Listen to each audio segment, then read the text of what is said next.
इसके बाद से यहाँ पर देखिए यमक अलंकार, यानी कि अब लिखे हैं यमक अलंकार। इसका परिभाषा देखिए होता है जब एक ही शब्द दो या दो से अधिक बार आवे और प्रत्येक शब्द का अर्थ अलग अलग आवे तो वहाँ यमक अलंकार होता है।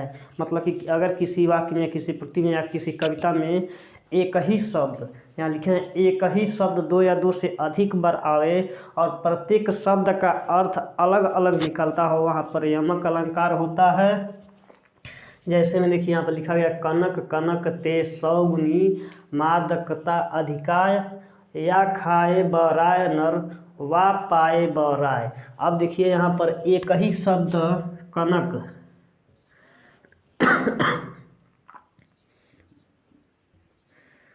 कनक एक ही शब्द दो बार आया है, इस दोनों का अर्थ अलग अलग आता है। देखिए कैसे आता है, लिखा गया है कनक कनक ते सौगुनी मादकता अधिकाय, यानी कि एक कनक का अर्थ होता है धतूरा और दूसरे कनक का अर्थ होता है सोना।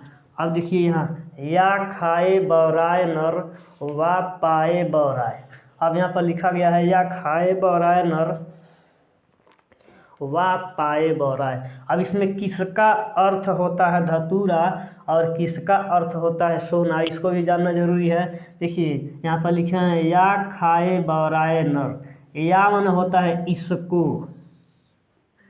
इसको खाने से बौराए नर, और दूसरे पास लिखा गया है वा पाए बौराए, वा मन होता है उसको, यानी कि पहले वाले कनक का अर्थ खाने से है तो इसका मतलब हो जाएगा धतूरा, ठीक है।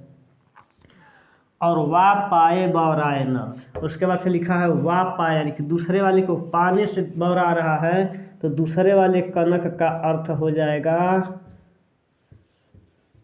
सोना, ठीक है। ये हो गया इसका। इसके बाद से अगला उदाहरण देखिए, दूसरा उदाहरण होता है काली घटा का घमंड घटा। अब यहाँ देखिए घटा घटा शब्द दो बार आया है, इसका मतलब क्या होता है काली घटा का घमंड घटा। काली घटा, घटा शब्द एक ही है लेकिन इसका अर्थ दो बार होता है। यहाँ पर देखिए काली घटा लिखा गया, इसका मतलब होता है घटा का मतलब हो गया बादल, और दूसरे जो यहाँ पर घटा लिखा गया है इसका अर्थ हो गया है घटना, यानी कि जो घना बादल था, काला बादल था, उसका घमंड घट गया। अब तीसरा उदाहरण देखिए, सजना है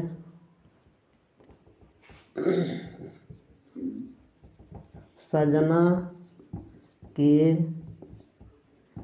लिए। अब यहाँ पर देखिए सजना सजना, दो शब्द एक ही शब्द है दोनों।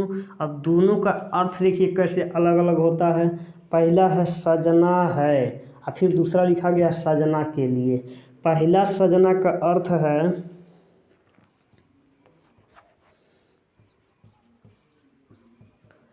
सजना बड़ा मतलब हो गया इसका, पहले वाले सजना का मतलब हो गया श्रृंगार करना या सजावट करना, मेकअप करना, सजावट। और दूसरे वाले जो ये वाला है इसका सजना का अर्थ हो गया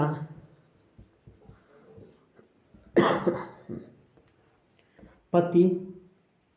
दूसरे वाले सजना का अर्थ हो गया पति, ठीक है। यानी कि सजना है सजना के लिए, मतलब कि सजावट करना है, श्रृंगार करना है अपने पति के लिए, ये हो गया। यानी कि दोनों शब्द एक ही है, बस उसका अर्थ अलग अलग होता है। अतः यहाँ पर क्या होगा, यमक अलंकार हो रहा है।